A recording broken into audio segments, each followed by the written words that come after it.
Assalamualaikum warahmatullahi wabarakatuh. Selamat sore. Kita akan melanjutkan kuliah kita di pengantar instrumentasi biomedis. Untuk pekan ini, setelah kita menyelesaikan ADC di pekan sebelumnya, kita akan mempelajari tentang ECG atau elektrokardiogram. Oke. Materinya lumayan banyak di materi ini. Saya akan menggunakan dua sumber untuk menjelaskan mengenai elektrokardiografi ini.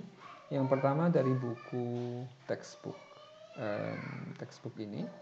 Kemudian yang kedua adalah dari satu PPT yang menarik dari Profesor Gary Clifford, dari University of Oxford, mengenai elektrokardiogram.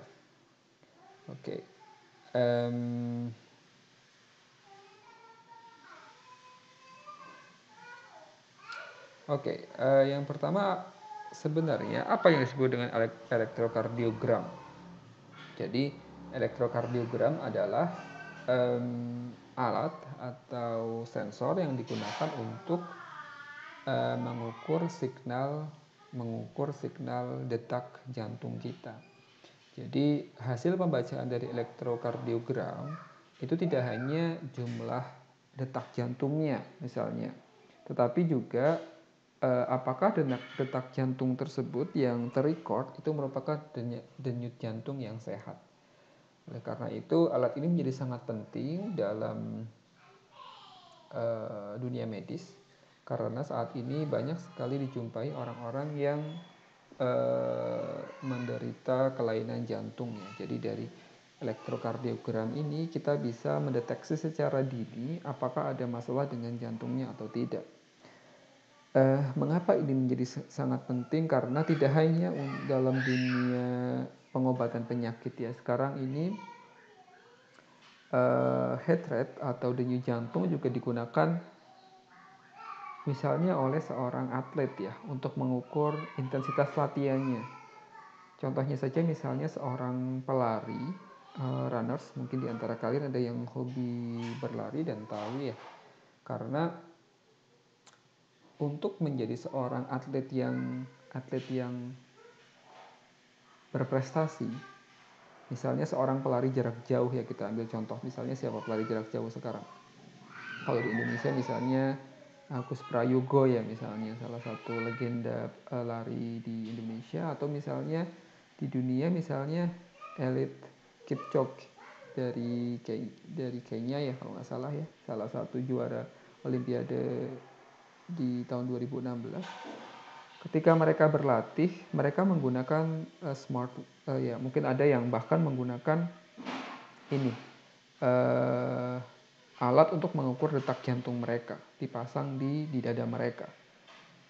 Tetapi untuk misalnya atlet yang ya ada juga yang tidak nyaman dengan alat mengukurnya jantungnya, mereka menggunakan smartwatch di pergelangan tangan mereka untuk mendeteksi. Salah satunya adalah selain mereka mendeteksi kecepatan lari mereka juga mendeteksi denyut jantungnya. Kenapa ini penting? Karena seorang pelari jarak jauh misalnya, itu dalam banyak literatur dikatakan bahwa ketika mereka sedang berlatih, itu heart rate mereka tidak boleh memforsir latihan mereka untuk terus berada di atau menggunakan heart rate yang tinggi. Jadi heart rate yang tinggi digunakan spesifik untuk porsi latihan tertentu. Tetapi most of all dari latihan mereka, kalau misalnya ada sebuah buku, bahkan salah satu buku yang ditulis oleh Max Cliff, seorang atlet lari dari US, itu 80% dari latihannya, porsi latihan seorang pelari jarak jauh itu justru adalah berada di low heart rate. Jadi 80% itu mereka berlari dengan kecepatan atau dengan heart rate yang rendah. Sementara 20% baru mereka berlatih untuk menggunakan heart rate yang tinggi. Jadi kalau misalnya Dalam dunia olahraga, khususnya dalam lari, itu head rate itu dibagi menjadi 5 zona. Ada beberapa pembagian, tapi yang paling umum dibagi adalah 5 zona. Jadi zona 1, zona 2 itu termasuk zona 1 itu pemanasan, zona 2 itu low heart rate, atau ya zona 2 zona aerobik, zona 3 zona aerobik itu juga termasuk low heart rate, tapi zona 3 ini gray zone ya. Jadi zona abu-abu biasanya nggak digunakan di latihan, bisa digunakan untuk lomba maraton biasanya. Kemudian zona 4, zona 5 dia udah anaerobik, dia digunakan untuk porsi latihan yang lebih tinggi, misalnya interval atau misalnya tempo, jadi saya ngomongin lari. Oke, tapi poinnya adalah pengukuran denyut jantung ini sangat penting, bahkan tidak hanya berapa denyut jantung dalam semenit, tetapi juga bagaimana bentuk signalnya. Nah, elektrokardiogram ini digunakan untuk mengcapture bagaimana pola signal dari jantung kita. Oleh karena itu kita biasa menggunakan 2 elektroda permukaan atau 2 surface elektroda yang kita tempelkan di toraks, di upper body, di bagian tubuh bagian atas, sehingga kita akan mendapatkan signal kurang lebih seperti ini ya. Ini misalnya nanti kita akan jelaskan sebenarnya sinyal ini sinyal apa sih, kemudian bagaimana sinyal ini akan terbentuk, dan ini biasanya kita kenal sebagai sinyal denyut jantung atau PCRST ya, sinyalnya kita baginya. Oke, nah sebenarnya apa yang mendasari kita bisa mengcapture sinyal denyut jantung ini, atau bagaimana ECG ini bekerja. Jadi ada kontraksi di serambi dan bilik kita, atau di atrial dan ventrikular jantung kita. Kalau tubuh kita manusia kan ada empat apa namanya? Ada 2 serambi dan 2 bilik ya. Ada 4 ruang ya, 2 serambi kanan, serambi kiri, bilik kanan, bilik kiri. Nah, dia akan berkontraksi. Nah, kontraksi ini kenapa terjadi kontraksi? Karena ada proses polarisasi sama depolarisasi di dalam otot-otot tubuh, otot-otot jantung. Depolarisasi depolarisasi itu seperti di dalam jantung itu kan terdiri dari ion-ion ya, ada ion positif, ion negatif. Kemudian terjadi polarisasi, pergerakan ion-ion positif sama ion-ion negatif, sehingga akan muncul tegangan di antara ion-ion yang ada di otot-otot jantung itu. Nah, itu yang menyebabkan terjadinya kontraksi, baik itu kontraksi di bilik maupun kontraksi di serambi. Nah, waktu siklus jantungnya itu akan dipengaruhi oleh stimulus dari pacemaker cell, kemudian propagasi di antara sel-sel jantungnya, kemudian non-excitable cell-nya, kemudian ada sel konduksi di antara serambi dan bilik atau atrioventricular node. Nah, ini untuk jelasnya saya sebenarnya bukan orang biologi ya. Nanti untuk jelasnya mungkin kalian akan mendapatkan atau sudah mendapatkan pelajaran ini di departemen kalian. Oke, jadi gambarnya seperti ini. Kita punya punya punya 4 ruang, 2 atrial dan 2 ventrikular ya. Oke. Nah, kita bisa lihat ini adalah jantung kita, misalnya di sini ini jantung sebelah kiri, left atriumnya, kemudian yang sebelah sini adalah ini left atriumnya, left ventricle-nya, yang ini adalah sebelah kanan, serambi kanan dan bilik kanan. Kemudian di jantung itu ada 4 buah katup ya, ini 1, 2, 3 dan 4. Oke, kemudian kita lihat apa sebenarnya dari bagaimana caranya. Tadi saya mengatakan ada proses polarisasi dan depolarisasi. Oke, jadi kita punya yang pertama, kita punya atrial depolarization. Jadi di serambi ada depolarisasi ion-ion tadi, ion-ion positif dan ion-ion negatif. Kemudian ion-ion positif ada di yang warna coklat, kemudian ion negatif ada di warna biru. Nah, polarisasi ini menyebabkan terjadinya perubahan medan listrik kan ya. Oke, terjadinya perubahan medan listrik di antara ini kutub, di antara ion-ion positif dan ion-ion negatif. Kemudian pergerakan ion-ion itu juga akan kita berubah di sisi sini ke sisi sebelah kanan, kemudian bahkan dia menyelimuti dua bagian di bagian ventrikelnya, ada depolarisasi di sini, kemudian sebelah kanan bergerak ke sebelah kanan, polarisasinya mengarah ke sebelah kanan dari otot atau di ruang ventrikel yang sebelah kanan. Nah, kemudian berubah menjadi lebih besar seperti ini, ventricular depolarization. Kemudian akhirnya seluruh ventrikelnya itu udah depolarisasi, jadi udah berupa tegangan negatif.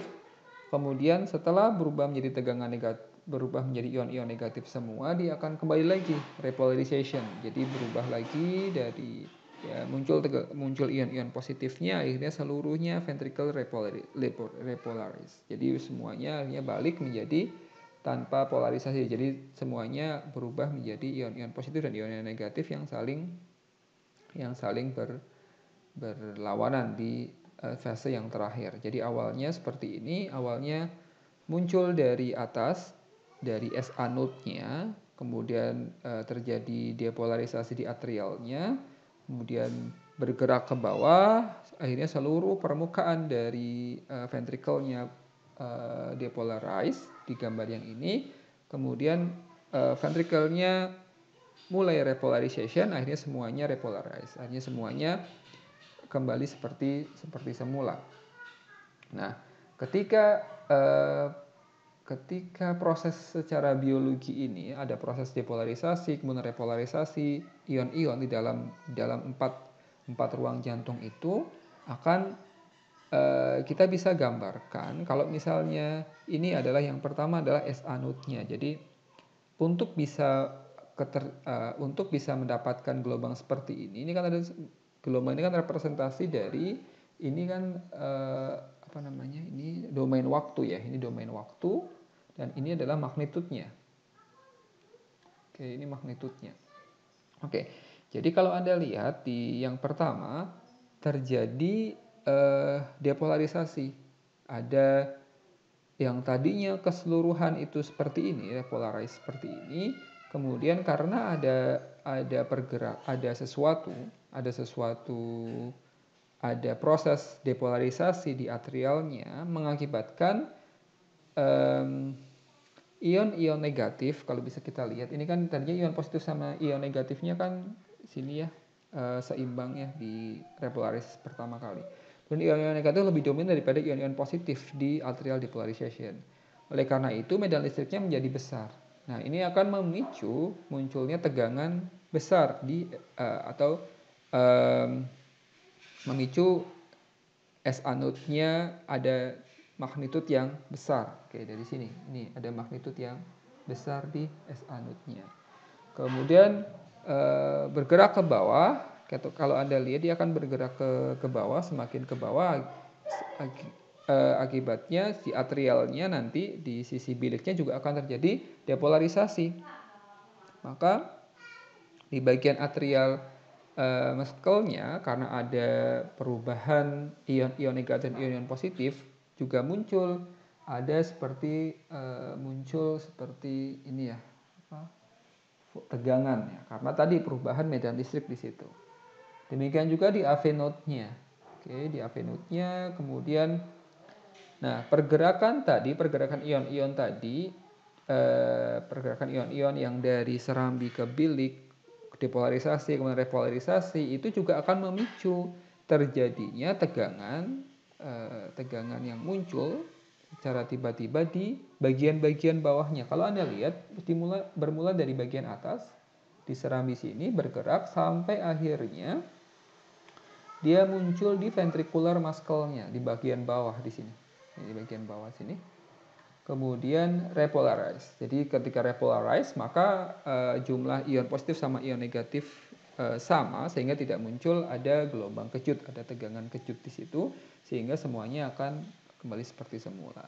Nah, kalau kita gambarkan keseluruhan tegangan yang ada di SA node, atrial muscle, AV node sampai dengan ventricular muscle, kalau kita gabungkan dia menjadi gelombang seperti ini. Ini ada dimulai dari P, kemudian Q, R, S, T, U. Oke. Jadi dimulai dari SA node-nya sampai ventricular muscle-nya. Kalau kita lakukan summation gelombangnya, digabungkan menjadi satu, maka menjadi gelombang seperti ini. Maka ini yang kita kenal sebagai gelombang hasil pembacaan dari elektrokardiogram. Oke, jadi bagaimana caranya kita bisa mengcapture gelombang sinyal yang ada di jantung kita. Oke, jadi maka pertama kali yang paling penting adalah kita buat model dari ECG-nya. Jadi kalau misalnya kita bisa asumsikan jantung itu sebagai electrical generatornya, electrical generator listriknya, dia memproduksi sinyal voltage, maka seluruh tubuh yang lain seperti antara jantung dengan permukaan tubuh, kulit dan seterusnya itu disebut dengan resistive medium. Nah, kita perlu memindahkan sinyal yang ada di jantung kita tangkap, kita sensing dengan menggunakan dua elektroda yang ada di permukaan tubuhnya. Oleh karena itu, kita tempelkan dua elektroda. Nah, dua elektroda itu akan kemudian kita tambahkan ground sehingga ada perbedaan potensial di antara dua elektroda itu dengan ground. Nah, perbedaan potensial itu yang merupakan representasi dari sinyal tegangan yang ada di jantung. Oke. Jadi kita bisa lihat kalau kita buka di buku ini ada 4 titik. Nah, jadi ini tadi ya sinyalnya, ini adalah sinyal dari ECG-nya di sini. Ini adalah sinyal dalam domain waktu, yang ini sinyal dalam domain frekuensi. Jadi frekuensinya sekitar di bawah 30 Hz. Jadi ini 30 Hz ya, jadi di bawah 30 Hz. Oke, jadi ada 4. Jadi yang pertama adalah left arm. Kalau di sini left arm, right arm, left LL itu left leg sama right leg di sini. Dan right leg di sini digunakan sebagai ground. Ini adalah ground. Oke, ini adalah ground. Oke, nah ini adalah typical ECG-nya.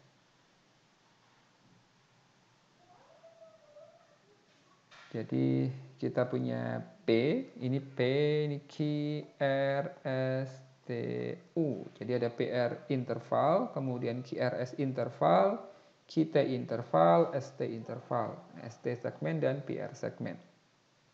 Oke, jadi pertama kali kita bicara tentang P wave, gelombang P itu yang di sini ya, ini P gelombang ini ada kejutan sedikit, ada tegangan kejut sedikit. Itu small low voltage deflection karena ada depolarisasi di atria, di serambi karena ada kontraksi di atrial. Jadi tadi ada pertama kali ya ada SA node-nya, kemudian di situ ada kontraksi di serambinya sehingga menyebabkan terjadi defleksi, ada tegangan kecil.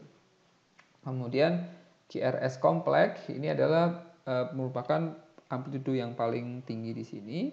Ini karena ada arus yang dihasilkan ketika ventricle tadi depolarize karena setelah kontraksinya. Jadi kalau kita lihat ventricle-nya depolarize di sini. Nah, ini. Jadi ketika terjadi apa tadi? Perubahan ion di dalam tubuh, perubahan medan listrik akan ketika dia sama ionnya, maka ada arus atau ion yang bisa mengalir di situ. Nah, ion itu merupakan representasi dari arus. Oke, maka dia akan menyebabkan terjadinya defleksi tegangan yang paling tinggi. Kemudian T-wave ini ketika ventricle-nya repolarization, yang ini T. Yang di sini adalah ketika ventricle repolarization. Kemudian P key interval, P dan Q interval itu digunakan setelah P-wave sebelum memulai dari QRS kompleks. Kemudian QT interval itu adalah dari karakteristik dari ventricular repolarization. Oke. Nah, bagaimana caranya tadi? Kita tempatkan ada 4 elektroda, 2 di lengan kanan, 1 lengan kanan, 1 lengan kiri, 1 kaki kanan, 1 kaki kiri, dan kaki kanan biasanya digunakan sebagai ground. Nah, biasanya kita membutuhkan transducer. Nah, transducer itu adalah untuk mengubah dari potensial ion di dalam tubuh ke elektronik potensial yang akan kita record. Biasanya pasangan elektrodanya kita bisa gunakan polarizable, misalnya dia sebagai kapasitor polarizable yang bisa polarisasi memisahkan antara ion positif dan ion negatif, atau non polarizable, misalnya kita bisa gunakan resistor. Kemudian 2 misalnya, kita bisa gunakan baik yang polarizable maupun non polarizable bersama-sama. Nah, biasanya yang digunakan dalam sinyal ECG yang paling sering digunakan adalah silver chloride electrode. Jadi dia biasanya digunakan non polarizable elektroda. Jadi digunakan resistor yang sangat resistan dengan seperti resistor. Kemudian biasanya digunakan low resistansi. Jadi resistansi yang sangat rendah. Karena apa? Karena tadi di dalam tubuh kita itu kan ketika misalnya tadi ventricle-nya itu depolarisasi, itu sebenarnya dia seperti mengantarkan arus ya. Nah, arus itu yang akan ditangkap oleh si elektroda diubah menjadi tegangan di situ. Diubah menjadi tegangan. Kan dia akan melewati resistansi ya, resistansi di dalam kulit, kemudian dia akan diubah menjadi tegangan disense sebagai tegangan oleh elektroda. Oleh karena itu dibutuhkan resistansi yang kecil di elektrodanya ini sehingga arusnya bisa ditangkap sekecil apapun oleh si elektroda tersebut. Nah, biasanya elektroda itu digunakan biasanya metal disc dan salt of the metal. Kemudian biasanya kita kasih pasta. Kemudian biasanya dari elektroda itu akan muncul ion. Jadi ionnya tadi kan silver ya Ag plus ditambah ion-ion E negatif. Nah, ion-ion negatif ini akan ini arusnya di elektrodanya, ini gelnya. Ini elektrodanya, ini gel yang pasta yang tadi dioleskan di permukaan tubuhnya. Di ion Ag tadi dia akan memproduksi, dia tadi dari Ag positif dan Ag negatif, dan dia akan memproduksi ion-ion negatif di sisi elektrodanya.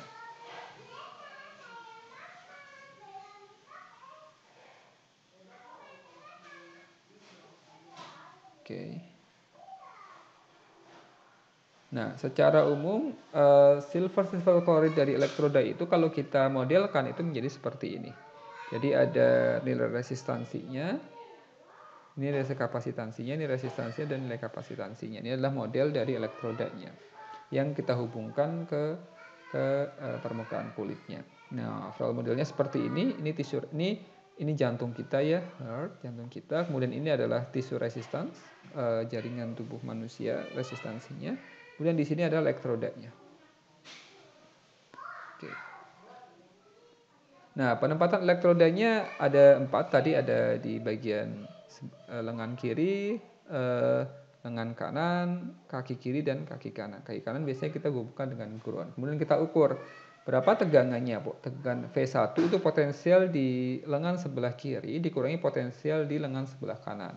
Kemudian V2 itu potensial di kaki kiri dikurangi lengan kanan. V3 adalah potensial di kaki kiri dikurangi potensial di kaki kanan. Nah, di lengan kiri, sorry. Nah, biasanya kanannya nanti kita ground. Nah, dari empat dari tiga tegangan ini V1, V2 sama V3 kita bisa melihat bahwa arus yang mengalir karena ada perbedaan tegangan antara V1, V2 sama V3. Tadi kan ada tiga elektroda ya yang punya beda potensial.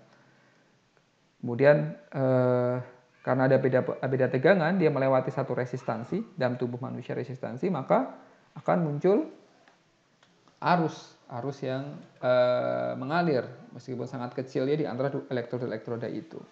Nah, ini disebut dengan Einthoven Law. Jadi LED 2 sama dengan LED 1 ditambah LED 3. LED 1 adalah V1, LED 3 adalah LED 3. Oke. Maka kita bisa create nanti dari tiga arus ini, LED 1, LED 2 sama LED 3 yang merupakan LED 2 itu sama dengan LED 1 ditambah LED 2, kita bisa generate nanti sinyal dari tiga elektroda ini, sinyal yang merupakan representasi dari sinyal jantungnya. Jadi kita bisa melihat di sini, ini sinyal jantungnya ketika awal dari S anode, dari kontraksi dari di sisi serambingnya sampai semuanya sinyalnya kita bisa create, kita bisa sensing dengan menggunakan ECG. Oke. Nah, kemudian biasanya muncul karena sinyal yang didapat dari jantung biasanya sangat kecil. Oleh karena itu biasanya muncul dalam amplifikasi dari ECG. Biasanya sinyalnya karena kecil, biasanya nilainya hanya 1 mV. Oleh karena itu kita butuh amplifikasi. Nah, di selain itu biasanya ada interferensi karena sinyal itu yang muncul. Nah, biasanya ada beberapa masalah di sini. Yang pertama adalah electric field interference. Jadi biasanya kalau misalnya kita ketika mengukur tubuh pasien, kemudian di dekat kita itu ada misalnya ada kabel listrik power lines. Nah, kabel listrik itu akan menginterferensi si sistem tadi, si ECG tadi. Nah, biasanya besarnya kapasitansi antara power lines dan sistem elektroda itu biasanya sekitar 50 picofarad. 50 picofarad itu pada frekuensi 50 Hz di power line frekuensi itu sekitar 64 mega ohm. Nah, jika kaki sebelah kanan itu dihubungkan ke ground, yang kontaknya misalnya kita hubungkan kontak ke ground adalah 5 kilo ohm, maka biasanya akan muncul noise sekitar 20 millivolt. Nah, noise ini biasanya akan muncul ketika kita ingin mengamplifikasi signal dari ECG-nya, sinyal pembacaan dari elektroda tadi. Nah, oleh karena itu bagaimana caranya kita bisa mereject noise yang muncul karena interferensi ini? Kita bisa menggunakan differential amplifier. Oke, menggunakan differential amplifier bisa menggunakan 3 op-amp. Nah, dari differential amplifier dia punya kemampuan yang disebut dengan common mode rejection ratio atau CMRR. Oke, dengan kemampuan si differential amplifier untuk mereject common mode-nya, common mode itu biasanya muncul karena ada perbedaan di antara dua ini. Ini kan kalau misalnya kita gunakan op-amp ada dua terminal di depannya, terminal positif sama terminal negatif. Ketika ada muncul offset di situ atau bahkan common mode signal di situ, terjadi perbedaan sinyal di antara terminal positif sama terminal negatif. Padahal idealnya dia sama levelnya. Oleh karena itu kita gunakan differential amplifier untuk meng-cancel itu, karena di differential amplifier punya CMRR, punya common mode rejection ratio. Jadi di inputnya tadi kita punya differential input VD. Jadi V-in-nya itu akan sama dengan VCM ditambah VD. VD itu apa? Differential voltage, perbedaan tegangan di antara terminal positif sama terminal negatif. Misalnya terminal negatifnya kita hubungkan ke ground, terminal positifnya kita hubungkan ke signal. Nah, itu adalah VD. Nah, VCM itu apa? VCM itu yang muncul tadi ini karena interferensi tadi 20 mV. Maka 20 mV ini akan menambah V inputnya. Nah, Sehingga ketika kita punya V input VCM ditambah VD, di V out-nya itu sama dengan ACM atau gain dari common mode gain dikali VCM ditambah differential gain dikali dengan differential voltage-nya. Jadi kita V out-nya mengandung dua parameter ini. Padahal sebenarnya kita hanya ingin satu, yaitu AD dikali VD ya, differential gain-nya dikali dengan input differential inputnya. Oke, maka kita bisa menggunakan konfigurasi 3 op-amp untuk differential amplifier di sini. Kalau misalnya Anda lihat di sini, bagaimana si op-amp 3 op-amp ini bekerja. Jadi ada 1, 2, dan 3 di sini. Oke, Anda lihat ada I di sini. I di sini itu sama dengan, di sini kan berarti V aksen ya, V1 aksen dikurangi V1. V1 di mana? Nah, ini kan ada V di sini, V1 di sini untuk op-amp yang ideal, maka nilai sini juga V1 ya. Maka di sini juga V1. Maka V1 aksen dikurangi V1 dibagi R2 itu sama dengan V1, ini V1 ya. Nah, ini V1 dikurangi V2, ini juga di sini V2 idealnya, di sini juga ada V2. V1 dikurangi V2 dibagi R1 sama dengan V2 dikurangi V2 aksen dibagi dengan R2. Sehingga kita bisa dengan menggunakan 3 persamaan ini 1, 2, dan 3 kita bisa arrange bahwa V1 aksen itu sama dengan I1 ditambah R2 per R1 V1 dikurangi R2 per R1 kali V2. Dan V2 aksen itu sama dengan 1 ditambah R2 per R1 kali V2 dikurangi R2 per R1 kali V1. Sehingga kalau kita kurangkan V2 aksen dikurangi V1 aksen itu sama dengan V2 dikurangi V1 dikali dengan 1 ditambah 2 R2 per R1. Nah, jadi tadi misalnya kita punya elektroda ya, punya 2 elektroda tadi. Nah, kita hubungkan V1 ke titik 1, V2 ke titik 2. Nah, kita akan mendapatkan output sini setelah amplifier yang pertama dan kedua adalah perkalian dari diferensial gain-nya AD1 dikali dengan V2 dikurangi V1. Oke, nah ketika misalnya kita anggap nilai V1 sama dengan V2, maka dia disebut dengan common mode V common mode karena sama ya. Jadi ACM-nya itu sama dengan 1. Jadi dari sini kita bisa lihat bahwa untuk karena CMRR itu adalah CMRR total, maka CMRR total itu berarti AD1 dikali AD2 dibagi ACM1 dikali ACM2. Oke, jadi bagaimana caranya kita bisa menaikkan CMRR dengan cara kita menaikkan ini kan AD1 dikali AD2 atau VCM-nya tadi kalau V1 sama V2 kan ACM-nya kan sama dengan 1. Kalau misalnya situ muncul reference, muncul interference, maka ACM-nya itu nggak mungkin sama dengan 1 karena V1 tidak sama dengan V2 karena ada penambahan 20 mV tadi misalnya. Oleh karena itu, langkah paling gampangnya adalah kita naikkan aja AD1 sama AD2. Bagaimana caranya? Nah, ini adalah AD1 sama AD2. Kita tinggal menaikkan R2 atau mengurangi R1 untuk menaikkan si AD, differential gain di sini. Jadi R2 di sini sangat penting di sini untuk menaikkan si CMRR sehingga kita bisa mereject si common mode signalnya. Oke, kemudian masalah yang lain, ya, kemudian dari hasil ini di sini juga dijelaskan di buku ini bagaimana si differential amplifier mampu mengurangi interference. Oke, jadi nanti sinyalnya itu akan di feedback keluaran dari signal yang tadi keluar ini itu akan di feedback lagi, dibalikkan lagi ini ke ground. Jadi misalnya ini bagian yang left ya, masuk ke sini, ini bagian yang right. Nanti dia akan di feedback ke ground. Nah, sehingga kita akan mendapatkan peningkatan CMRR sehingga kita bisa mereject si common mode signalnya.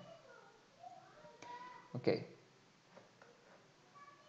Kemudian masalah yang berikutnya adalah magnetic induction. Ya, jadi kalau misalnya tadi ada tiga elektroda, La, LL sama LA, RA sama LL. Nah, biasanya nanti ada loop. Jadi kan ada magnetic fields di antara tiga elektroda itu. Maka biasanya akan menginduksi tegangan di dalam tubuh pasien. Oleh karena itu biasanya caranya adalah kita meminimalisir coil areanya. Oke, kemudian yang ketiga misalnya masalah yang biasanya muncul adalah unbalanced source impedance. Misalnya elektrodanya punya impedansi yang tidak sama. Oke, sehingga nanti common mode voltage-nya di elektroda 1 sebelah kiri misal lebih tinggi daripada sebelah kanan. Maka kita bisa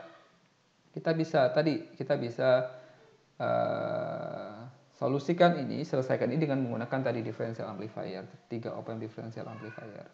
Kemudian masalah yang lain misalnya source impedance imbalance.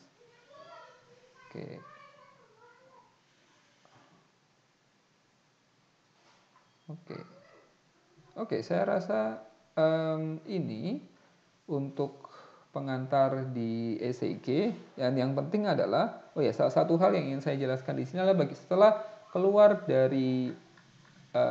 setelah tegangannya keluar ditangkap oleh si elektroda tadi, maka bagaimana caranya kita bisa menampilkan signalnya. Jadi kita bisa menggunakan blok diagram ECG ini. Jadi pertama kali keluar dari pasien, tegangannya kan sangat kecil, kita perlu gain di sini. Perlu inner gain kurang lebih sekitar 5 kali. Kemudian kita perlu high pass filter 0,05 Hz. Tadi kalau Anda lihat kalau saya lihat sinyal ECG itu kan frekuensinya di bawah 30 Hz ya. Jadi kalau Anda lihat di bagian awal tadi